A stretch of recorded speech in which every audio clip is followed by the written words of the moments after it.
Hey guys, what's going on? It's Dan Gheesling. Welcome to the final Monday podcast of 2019. I appreciate you guys tuning in, whether you're tuning in from Skokie, Illinois, Anchorage, Alaska, Madison, Wisconsin, or Brisbane, Australia. I appreciate you guys being here and dialing in. It's been a really fun year, and it's been a very positive year. And so first and foremost, I want to thank you for all the love on the podcast, all the individuals that tweeted me car emojis last week. It's cool. I just it's been a lot of fun doing this, and I've really enjoyed getting the opportunity to be in your AirPods or your earbuds. Over the past year, I think it's been probably about a year and a half, somewhere around now. Anyways, I just want to jump into kind of the end of the year podcast. Really just some updates of some things that's been going on, hopefully that you can learn from that we've struggled through or did. And then I'm going to hit you with something a little bit out of left field as kind of the final chicken nugget of the year. But first and foremost, I want to jump in to a random duo that I did the past week with someone that I've known for a very long time. This person, I believe, is the first person I ever collaborated with on Twitch. And this was probably about 5 or 6 years ago. His name is Dakotaz. And a lot has changed since I met Dakotaz. Dakotaz now is one of the most popular and beloved Fortnite streamers. And on the surface, there's not I guess from in terms of Twitch channels, there's not a whole lot we have in common. His audience is probably a lot different than mine. But I can't say that for 100% degree of certainty. He almost exclusively only plays Fortnite. But at the end of the day, we did a joint stream together, or we did a duo stream together playing Fortnite because we did it for one reason. Number one, I thought it'd be fun. And we've done one roughly every year, and you kind of throw everything out the window in terms of I don't know how to say it properly, but strategy, right? Like I did it because I thought it'd be fun, and I thought people would enjoy it. It's a hard right or a hard left from the shows I normally produce. I guess in terms of the game, and that's one of the things we won't get into here. In terms about the perception of Fortnite, and there's a general. I don't know. I don't know if it's because it's popular. I don't want to go into the psyche of why people who don't like Fortnite like to be extremely vocal against it, because that's not really the focus of what I want to talk about. But just kind of it's not like playing with Deadly Slob or Markstrom, or where it's like, hey, we're all in the same kind of community playing Tarkov together. I don't say that makes more sense because that's not necessarily fair, but it's a little bit more. I don't know, you get it. But this one is just different. It's like playing with a friend, right? And it was a lot of fun because I haven't caught up with him in a while, and I think a lot of people enjoyed it and I enjoy it because from going through Dakota's journey and his process of starting Twitch and then becoming massive, it wasn't by accident. So to be able to get to play with him and then talk about everything he's got going on, it was a lot of fun. And I would imagine some point this week you'll hear a mini episode cut up of us talking with Dakota, because he's got a really interesting story. So that went really well, and it's kind of, there's sometimes on my end of things that I do things that I'm like, all right, this doesn't necessarily make sense on, if you look at it on like the X's and O's or strategy or whatever you want to take. But there's a lot of times when I do stuff and that's not the focus of it, right? I just do it because it's going to be fun. And I wanted to play Fortnite, and I wanted to win at Fortnite. And more importantly, I wanted to catch up with Dakotas. And I just thought it would make for, a good show. And it did. In my opinion, I was very happy with it. And I told Dakotas, because I guess we call it an annual thing. I told him I don't want to wait another year to do it.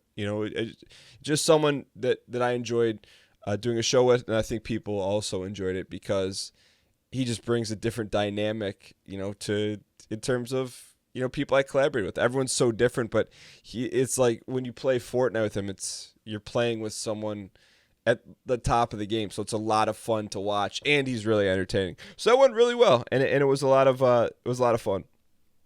And speaking of Fortnite, talking about just doing things that feel like the right thing to do as opposed to like overthinking it, is Ryan, Gary, and I, we we've been recording a lot of duo stuff for YouTube, and we've, traditionally, we played police stories, we played some puzzle games, and I just thought Fortnite with the Star Wars lightsabers, I just thought it would be fun, and whether it flopped or not, I thought we would have a good time.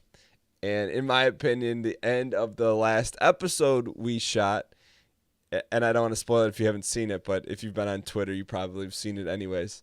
If you follow me and Ryan, it led to some really interesting conversations, and on top of that, some very memorable gameplay moments. So I think kind of the takeaway from both the Dakotas and Ryan thing is that sometimes you just do things because you feel like they would be fun and people would enjoy them, not necessarily because they fit into, what you're working on long term, if that makes sense.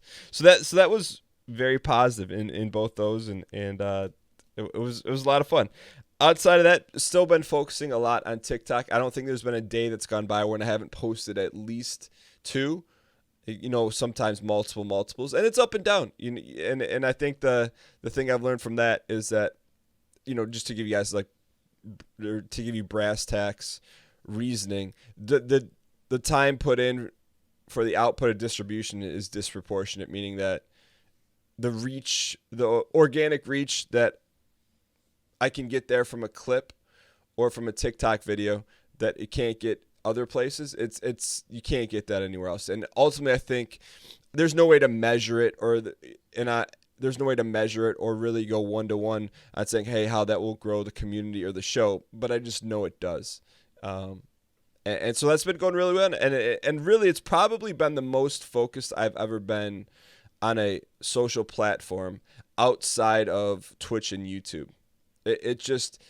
It's a really fun platform. I've talked about this before in the podcast. I think we produce the best post-production content there in terms of, taking clips, the best moments from the show, and then putting them in either a story format or a funny format or you learn something from it. I'm just really proud of what we're doing over there, and I don't think I would have been able to do that had I not been messing around with Instagram. I don't know if that makes sense or not. So, I've been messing around with Instagram, putting gaming videos on Instagram, and some have gone well, some haven't. But just kind of the practice of learning what works there and what not has been applicable or not easy. Things I learned on Instagram on what to do or what not to do, just by doing it, has made, I think, things more efficient and more effective on TikTok. Meaning that if we never, and you've heard me over the past year talk about, hey, I need to mess around more on Instagram, and I have, and it hasn't really worked. But by failing at the Instagram stuff, it's allowed me to have some success at TikTok. So, and I feel like that's an easy, I would say an easy takeaway. Sometimes you're working on something and you may not understand why, or you're not seeing the results you want, but it may be in preparation for something that you're unfamiliar with down the road that you don't even know is gonna be there. And I'm just smiling because if you're watching this on YouTube, I put up a gameplay video in the background anytime we do the podcast, and it's one of the Fortnite duos with Ryan and myself, and I just saw him strike down someone with a lightsaber. I can't stop from smiling when I see that in Fortnite. It just, when you bring in the lightsabers to me, it just makes things a little more interesting. But anyways, so learned a lot from that. Another really cool thing that we spent a lot of time working on this past week was the Team Unity Tuesday post-show clip show finale. And I knew I wanted to do something different than just the normal post-show clip show. So I got back and forth in communication and starting planning some ideas with Tyler and Zane in terms of a show format. and they really did a great job on the production end of things, making it easy for me. But I just wanted to do something to kind of put a exclamation point at the end of the year, because talking about doing something you don't know what's going on. The clip show, was kind of a fluke, right? We started out by just someone's like, hey, you should watch this clip of Melf or Ryan, and it was at the end of Team Unity. I looked at it, and it was fun. We were laughing at it, and then we watched another one, and then just kind of took a step back and said, hey, people really enjoyed it. I really enjoyed it. It was a lot of fun. I think it's something that people would enjoy regularly. And so it just kind of grew from there. There was no ever any like master plan to come up with a show after Team Unity to make people laugh and things like that, because one of the things I'm focused on in 2020, and I think this is the year to do it, is to finally get Tuesday nights under control. So the last, logistically, the last thing, I was ever planning to do was to stream even later on Tuesday to do the post-show clip show. So I was glad that all the focus was not on who had the best clip of the year. And we made it fun with some pseudo categories like, most PogChamp moment of the year or best team kill of the year, because the reality is we can't do the show unless there's funny clips from everyone. And realistically, anyone could have won, the best clip of the year. But so it was fun to not make the focus on that. And I think everyone understood it wasn't about that. And the way I just want it to be a celebration of those guys and, what they bring to the table and all the funny moments that we've gotten from them. And so I think that went really well, and I was really happy with the production of it in terms of how well it flowed. Some things we would change. I think one of the things I would change next year is the frequency of which I played the clips. Like so the way we set it up is we would do the top 5 from Melf, and then we'd pick one, and then we'd have to play it again, and then the third time. So I think just finding a way to limit or dial it in a little bit more. That was really the only internal criticism I had, that, okay, how can we make this better? But I think for the most part, it was really well done, and we moved through it pretty quick. We had a pretty tight schedule on it because something like that could drag out a little bit, and I just wanted to keep it moving. So it went really well, and was very happy with how things ended out, which I think is going to bring, talking about Team Unity, it brings us into an interesting part for 2020 in terms of what's in store, not only for Team Unity, but for what's in store for the show and things moving forward.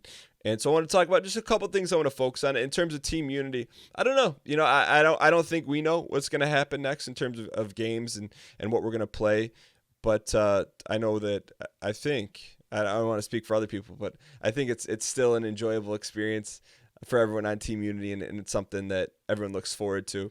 We look forward to it a little bit more when we have a game that we're all really fired up to play. But I think, we'll figure that out as it comes. But in terms of things that I'm focused on, in the new year is not watching myself strike down an opponent with a lightsaber, or 2 lightsabers, or strike down 2 in a row with 2 lightsabers. But, really just continuing. I looked at, it's rare that I do this, but I pulled up Twitch stats over the past year, and, there's been a lot of growth, and it's been a lot of work, but it's something I truly enjoy. And so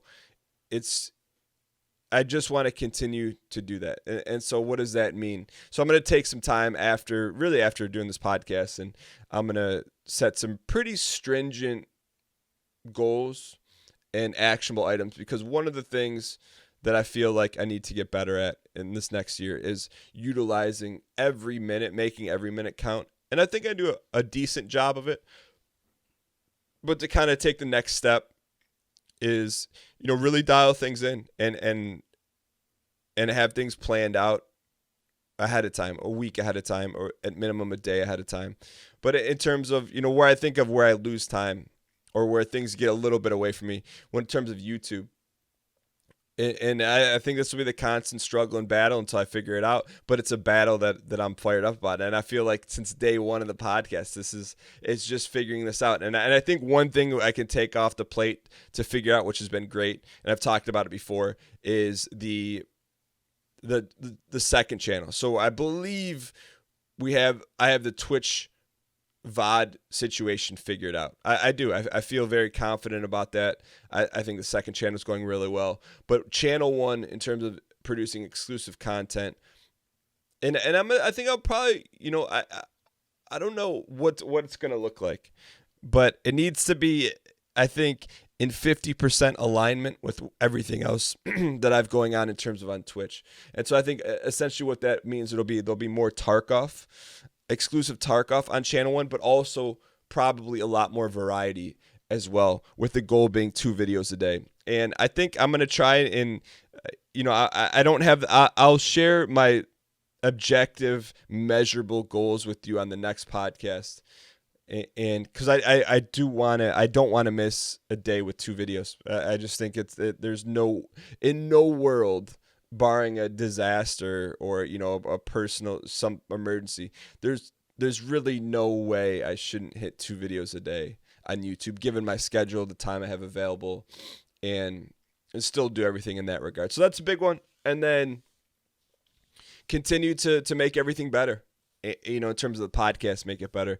Make sure that we're doing regular interviews. The show, always push the production value, make people laugh, make it more entertaining. But these are all things, and this is why I don't want to get too much into it, because these are all things that they're not concrete plans yet. And so one of the things, especially when talking about the new year, but I do this multiple times throughout the year, is just not just talk to talk, but have a plan and stick to it. And then what I'll do is I'll share the plan with you, and then keep myself accountable and share with you the results, kind of how the whole journal episodes of podcasts have gone in the past year.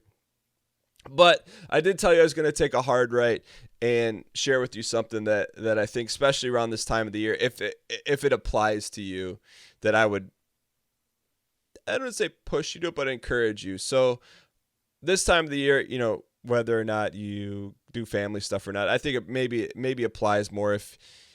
Maybe not. It could be a friend or family situation, but I think now is a good time, and I can speak from my perspective, is if there's any resolved issues with family members or friends, I would strongly encourage you to take the high road in this holiday season, but also talk to the person. Because, I'll share a little bit. I won't go super in detail, but as someone in my, I guess you could say, extended family, there's been some miscommunication, and I wouldn't say problems, but definitely an issue.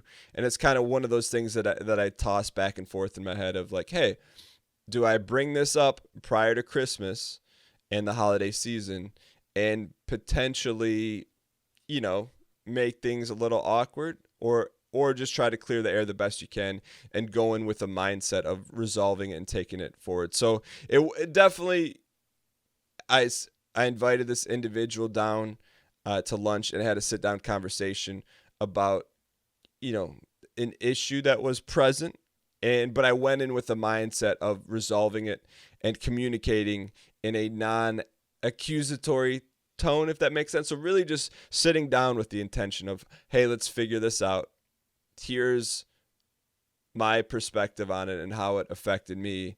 Listen, and then do the inverse. And I was pretty surprised, because I don't want to say surprise. I will say this. I learned that it kind of takes 2 to tango, aka that there's something that I had done that I was unaware of that helped to perpetrate the issue, if that makes sense. And I don't want to give a ton of details. I'm just trying to tell you what happened that I went through that you can learn from. But there was something that I was told that I had no idea that I did that had made that person upset. So the moral of the story is, without me kind of putting myself out there and really being honest about what happened, and I think the key to the whole thing is the mindset you go in with. If you go in with the mindset of trying to fix things and not by fixing, but to resolve things, but also have no expectations, right? I didn't expect that anything was going to change. I just wanted to communicate to the other individual that something had been bothering me that had happened.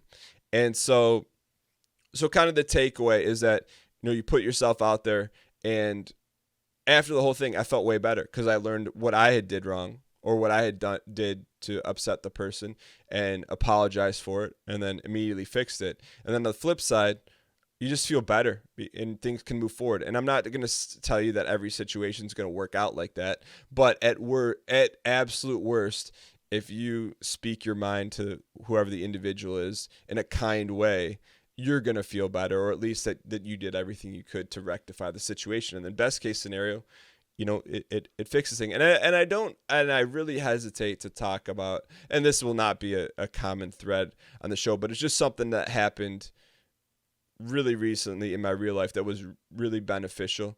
And so I wanted to share that with you because I thought maybe you get some insight from it. It's not easy, and you got to take the high road. But I think, if that's something, I figure there may be someone listening that may have a similar situation and may have been hesitant like me to bring it up. But so I would encourage you to do that. And